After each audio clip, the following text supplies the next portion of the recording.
Hi, everybody. It's Fridays with Sandy, and we're here with Fuad Ali. I hope I pronounced that right. Fuad, why don't you say hi to the folks? Yeah, my name's Fuad. Hi everyone. I'm from Fuad, Mcmaster yeah, University. Yeah, I'm a big fan of this YouTube channel, by the way. So it's pretty cool to be on. I've been watching videos for like great. 6 months. Yeah. Great to have you here. Fuad, Fuad is interested in applying for 2+2, and he wants a mock interview Mhm. along with the handicapping. Let's do the handicapping first. Fuad, Sure. you go to Mcmaster University, you're in electrical and biomedical engineering. That's great. 2+2 loves kids with science background. Awesome. And then tell us the places you've interned at. This is really impressive. Yeah, for sure. So this summer I'm going to SpaceX. Be working as Yikes. a flight software engineer.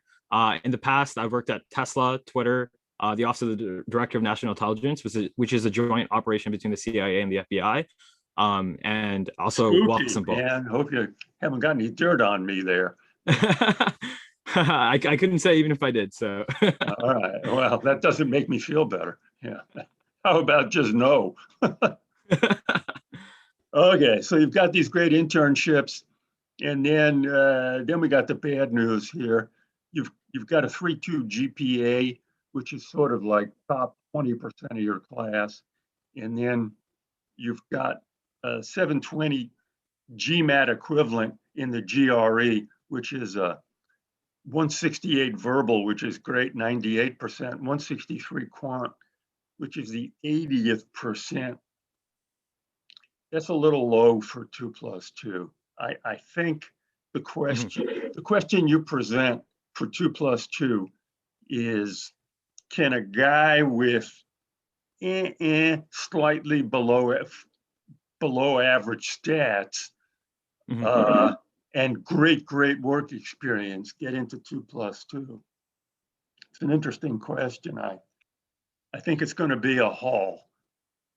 Mhm. So I don't think you're getting in, quite frankly, but I could be wrong. I think your chances are like 20-25%. But you said you wanted a mock interview just to practice Mhm. your interview experiences. Definitely. So Yeah. these are some typical 2+2 questions. Very often they start out by saying, could you tell me about why you went to Mcmaster, you? Yeah, so I was really interested in biotech coming out of high school. I had a few friends who'd done the program at McMaster University. Talked to them, and there were also some premier biomedical researchers at McMaster. So, especially in medical imaging, some of the founders of medical imaging went to McMaster and do the research there.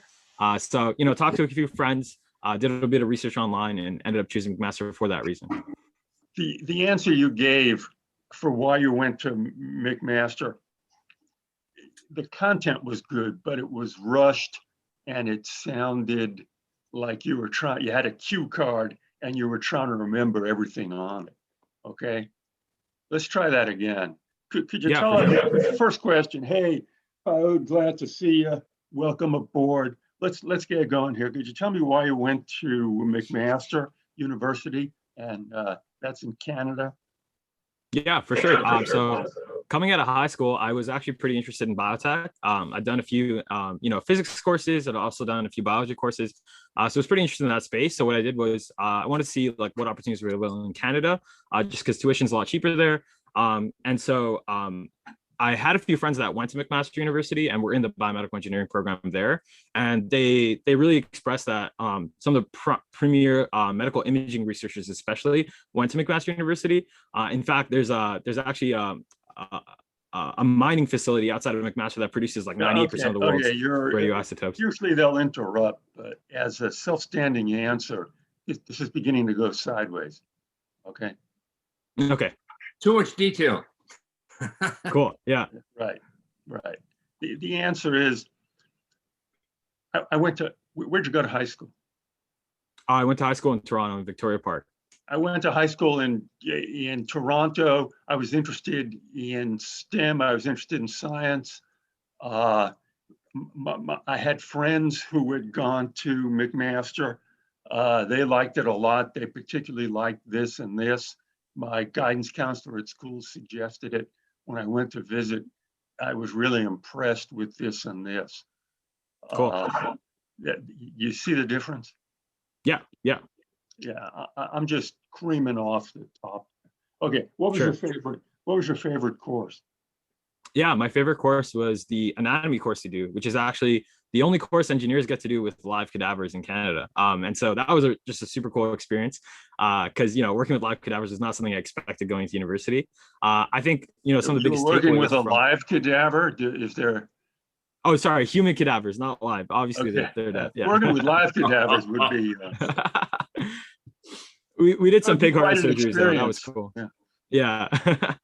Yeah. And so working with cadavers is just a pretty cool experience. I think it really exposed me to a different way of thinking. In engineering, we're pretty mechanistic. You tend to break things down. Let me they'll interrupt, but let me give you some general advice. Answer the question Sure. and shut up. Cool. You've got a habit of thinking that your job is to keep talking.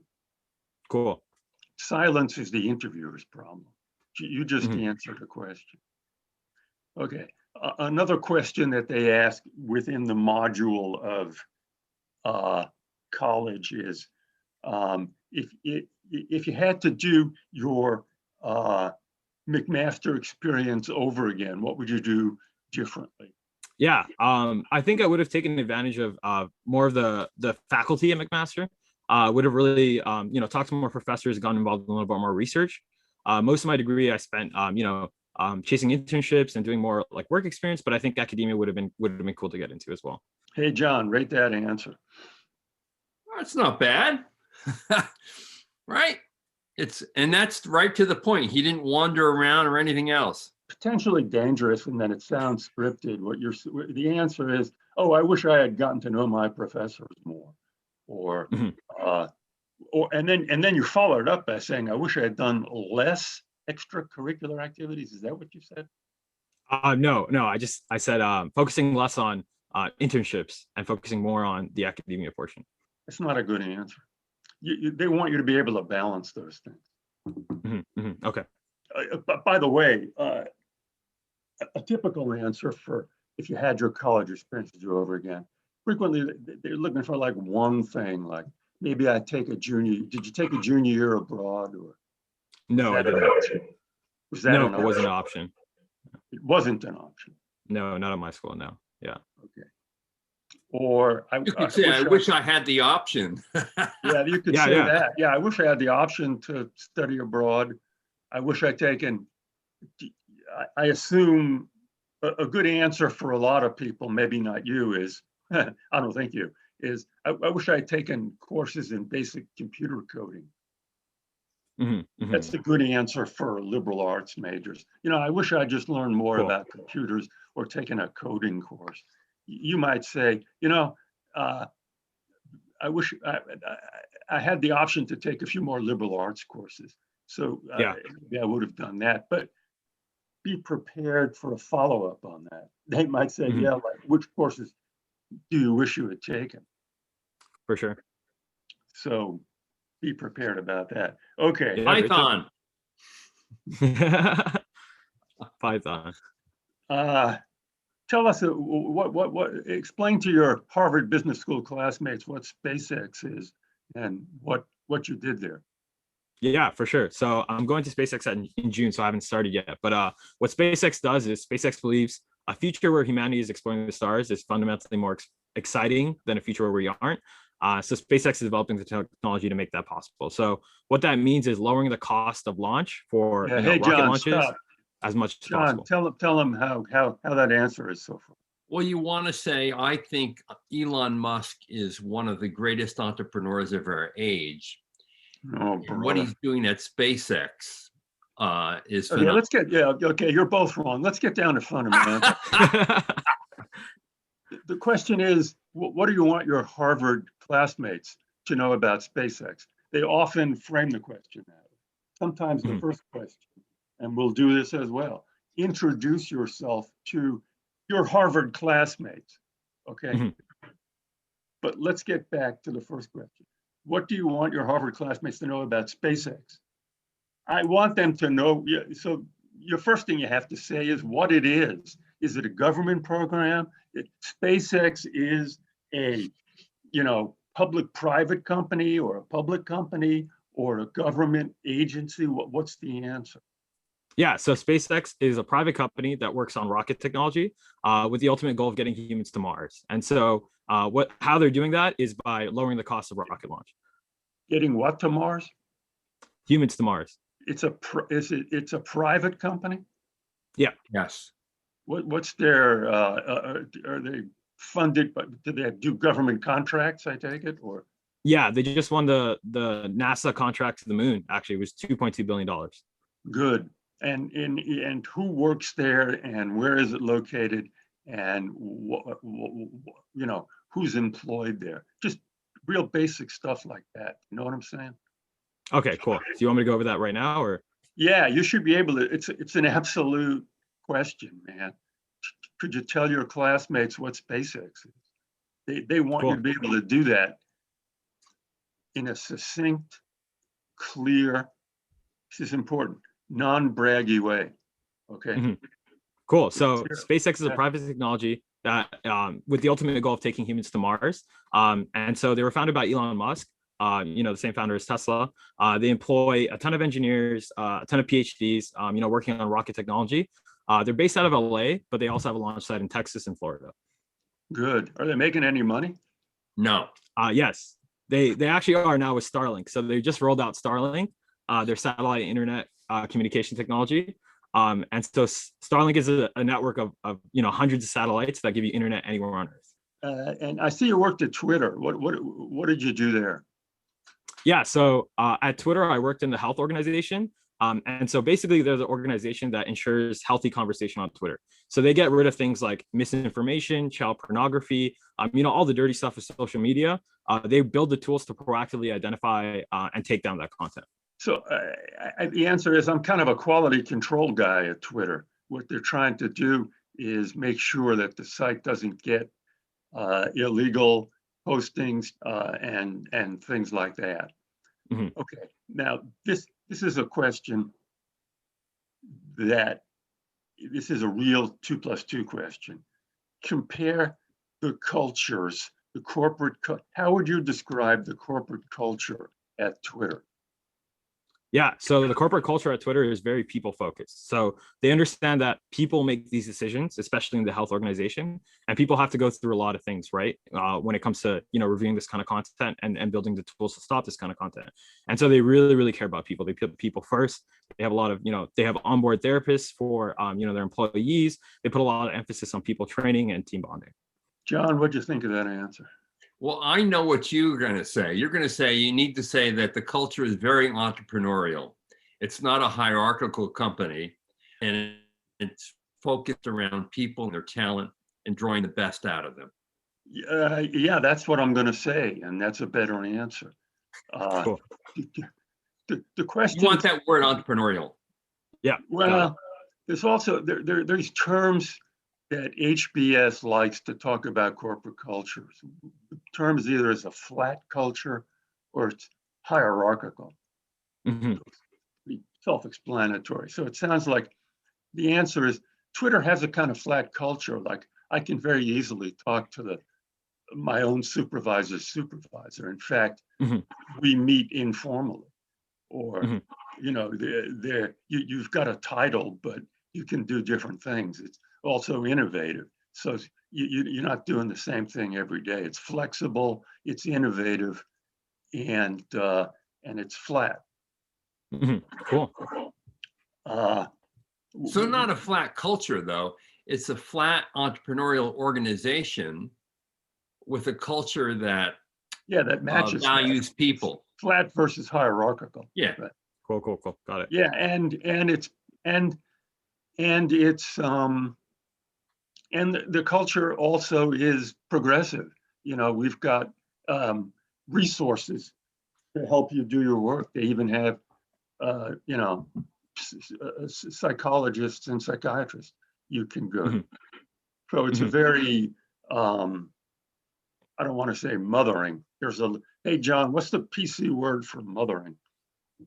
Supportive. Embracing diversity and inclusion and the talents of all its people. Great way of I wording still it. haven't answered yet, but it's supportive. There's a word I'm thinking of, but it's very concerned about your well-being. Nurturing. Yeah, nurturing. Yeah, that's it. nurturing's a good word. We like that word. Yeah, Awesome. it's very nurturing. And tell me about your time at Tesla. What did you do there, and what was it like? Yeah, for sure. So at Tesla, I worked on the energy products team. And so, Tesla's most known for making electric cars, and that's a great mission.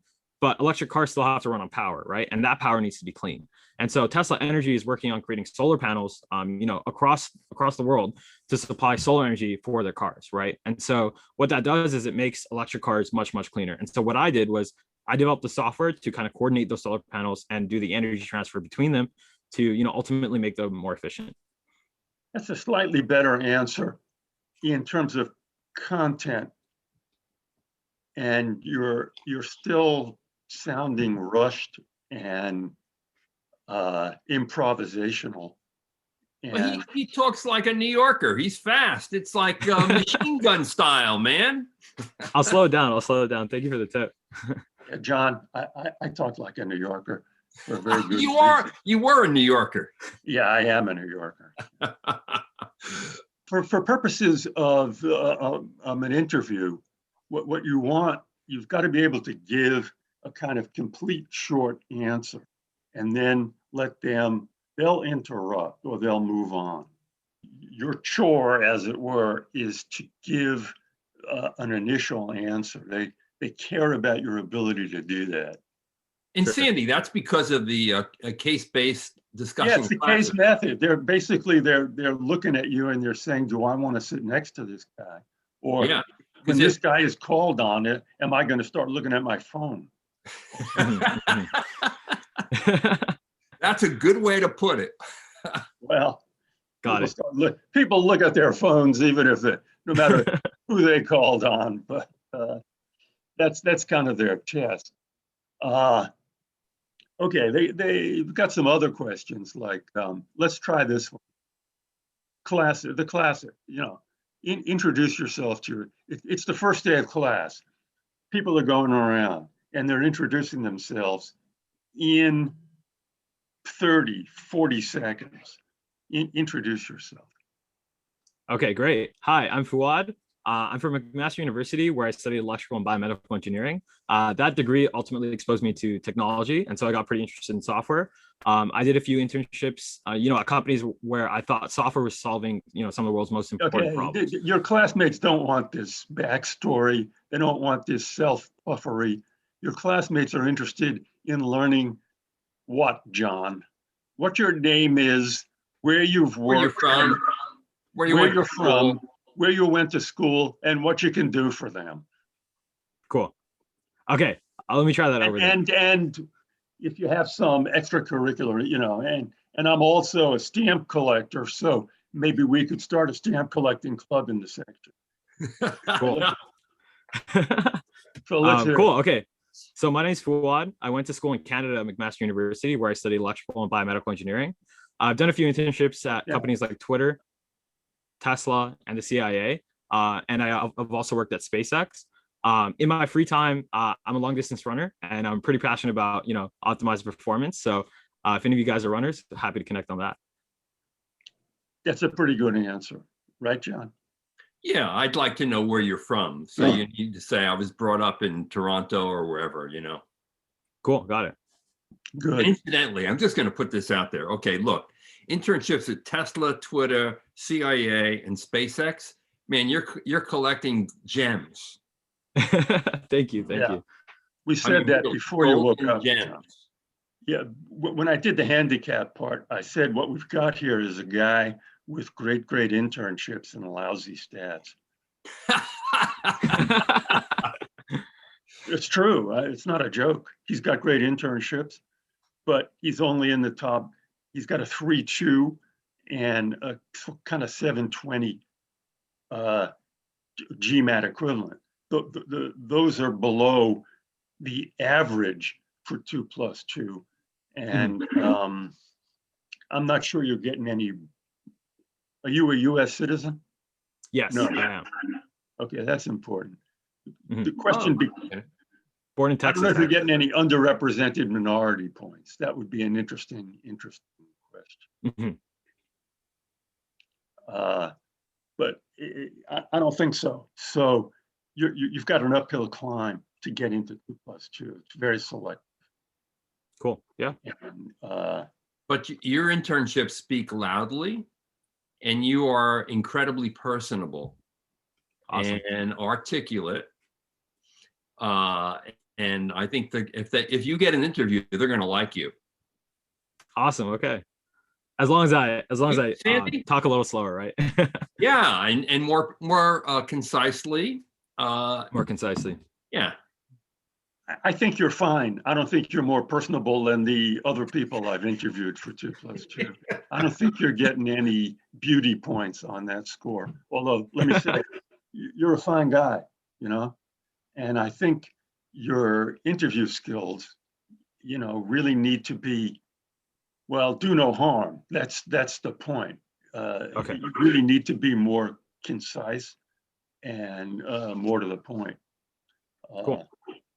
Tell me about the best project you worked on and then you can pick any project. You pick at either Tesla, Twitter, or SpaceX, whichever project you want to tell me about. Tell me about a great project you worked on and what you did. Yeah, so I would say the favorite project I've worked on is a project I worked on during my time at Twitter. So what I worked on was a system where we proactively identified people who were tweeting about self-harm, so suicidal ideation, harming themselves, things like that. And we developed the machine learning models to kind of identify that proactively. And then we would send them support emails. So we would send them resources on mental health that they could access, okay, I can see why that's a project because the goals are so powerful. But what made it interesting for you? What was your role? Who was you see, this is important. What was your role? Who was the team? What role did you play in the team? For sure. So as I mentioned before, I was on the health organization. And so the team consisted of a bunch of machine learning engineers, as well as software engineers and product managers. And so I was an engineer on the team. And so basically my job was to connect the machine learning models to, actually sending out those emails. And so what was so interesting about it is, number one, it's a huge technical challenge, right, to identify this. But number two, it's also a personal challenge, right? So how often should we send these emails? Should we overwhelm users by sending these emails? When should we send them to be most effective? And so those personal questions, I think, were the most interesting part of the project. Okay, that's an acceptable answer. It works because it's just, well, it gets a lot of robustness in an answer just based on how interesting it is and the fact it's actually helping people, which is something we rarely come across in our business, John. This was actually helping people, so it's a good answer. No, I wonder if you ever had any experience with friends or relatives who were involved in self-harm. Is that something I would want to share in the interview, like a personal experience like that? Yeah. I wouldn't volunteer it. John asked it. I don't think you'll ever be asked that question. No. But I mean, in the context of why it was challenging for two reasons. One, because it's a technical challenge, but also because I had a close friend who did blank. Let's move on to more frequent questions here. Okay, tell me a leader you admire. Yeah, tell me someone. Well, the question comes in two forms. Tell me someone we both know who you admire, not Barack Obama. Cool. I think the answer is pretty obvious from my resume. It's Elon Musk. And the reason I admire him so much is because he's really working on problems that affect the future of humanity. And the way he does that is by really thinking from first principles. And so I just admire him for working on some of those problems and really creating innovative solutions. And that's something I hope to do one day as well. Okay, here's a question they ask that's often very, very difficult.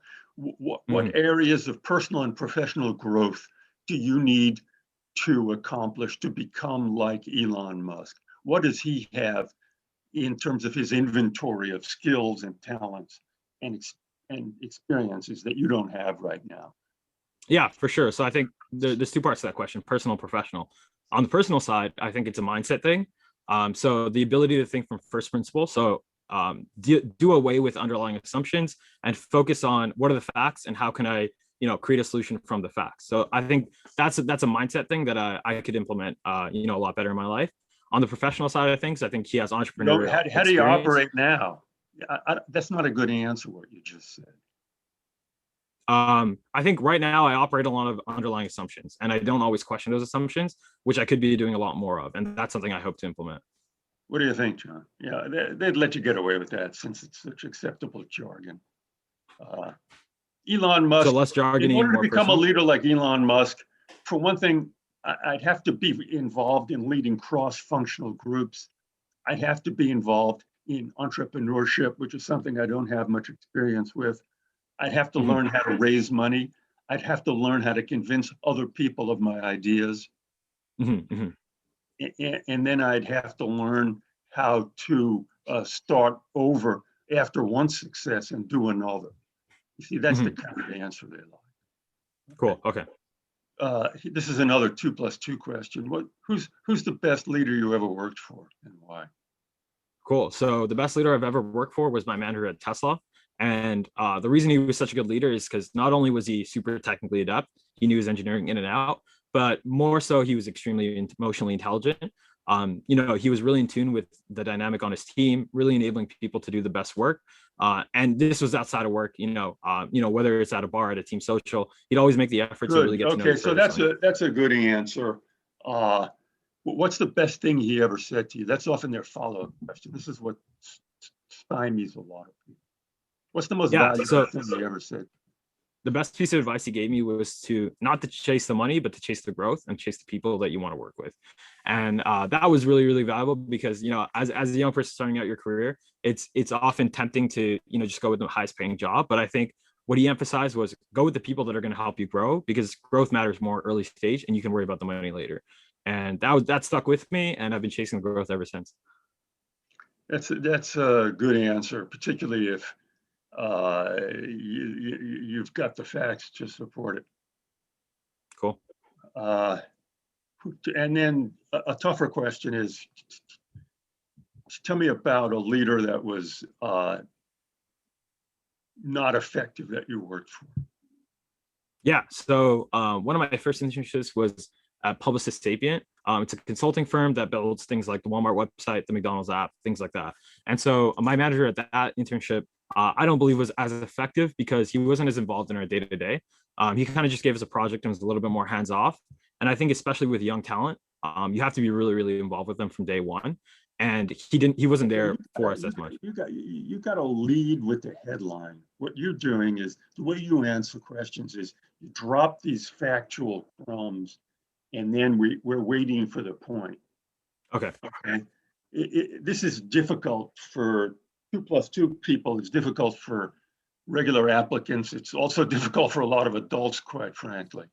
The answer is, the most ineffective manager I ever worked for was a guy when I worked at there. Okay, so you set it up, and he was ineffective because he let everybody do what they were doing. He had a hands-off approach. It was a situation that didn't warrant that. Okay, you answer the question immediately. Answer the question immediately. It's very good advice. It's just hard advice to follow. Okay, got it. Here's another typical 2+2 question. Just outline your career after Harvard Business School. Where would you want to work first?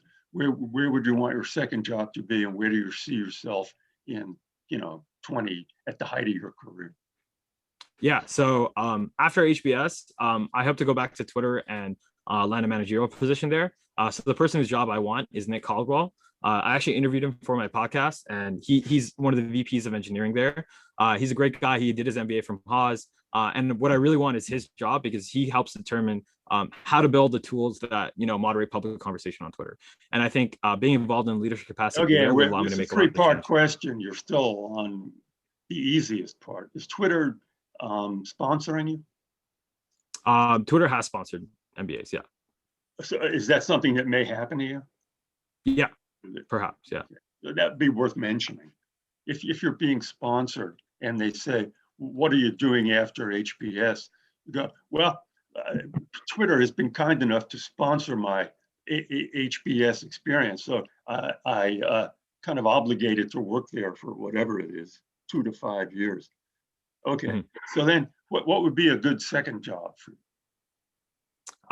A good second job. Well, I want to stay in the world of social media. And so I want to get to executive level at one of the social media companies, making some of the most important decisions in social media. And so that'd be a good second job to go from there. Okay, it helps. It really helps if you could say companies like X, Y, and Z, even if it's obvious. Cool. Yeah. So companies like Facebook, Twitter, Instagram. Yeah, the usual suspects. Right. Just add that on. Okay, cool. Yeah. Okay. Where do you want to see yourself? Whose job do you want in 20 years or 15 or at the height of your career? Yeah, in 20 years, I want Jack Dorsey's job. I think he makes some of the most difficult decisions in social media. He has to consider a lot of different things, and I want that job. And I want to, make sure I'm bringing all the voices to the table and making good decisions. Good. Okay. Those are the typical questions. Do you have any questions for me about in my role as an interviewer? Do you have any questions for me about the HBS program? I know that you guys take a lot of STEM kids. So one question I have is, how have you seen STEM kids adapt to kind of the case method? Because STEM education is very different from the case method. John, what do you think of that answer? I like that answer. I think that's a good answer. It's a good BS answer, if you know what I mean. I mean, you don't really think there's an answer to that. You go, oh, well, in our experience, STEM kids adopt to the case method this way versus liberal arts. I mean, smart kids adopt to the case method this way, and less smart kids adopt this way. It's got nothing to do with what their background is, but that's an acceptable baloney question. Hey, let me try that again then. No, let me give you a good answer. Okay, cool. Yeah, I'll take it. How hard is it to, if I get admitted to 2 + 2, how hard is it to turn that into 3 + 2? Mm-hmm. You see, that's a good answer. That's a good question, because it's something you're thinking about. The answer, people do it, but it's not written anywhere. You couldn't find that out on your own. Yeah. You know what I'm saying? And it's practical and it's limited. And I'd like to know the answer myself. Okay. Got it. Okay. John, you got anything you want to finish up here? Or? So if you were Jack Dorsey, would you have banned President Trump before he finally did it? I think all things considered, I think he did it at the right time. I think it was too hard of a call before that, and I think he did it at the right time. Yeah, and I know that's a political question, and you avoid politics at all costs. Yeah, especially but if they ask the question, let me say something. If they ask the question, you don't initiate anything about politics. Definitely not. For sure. If HBS asks you a question about Trump, let me tell you something. He's not a popular guy there. Okay. Okay. So give a balanced answer. Don't say, boy, was that guy mistreated. That's one of the most outrageous things I've ever heard of. Cool. Thank you very much. Sandy Kreisberg and John Byrne here with Fridays with Sandy. If you're interested in being one of our candidates that we interview or do a handicap for, there'll be information on the right below this screen that you can go to. Shalom, happy spring, and good luck to all of you.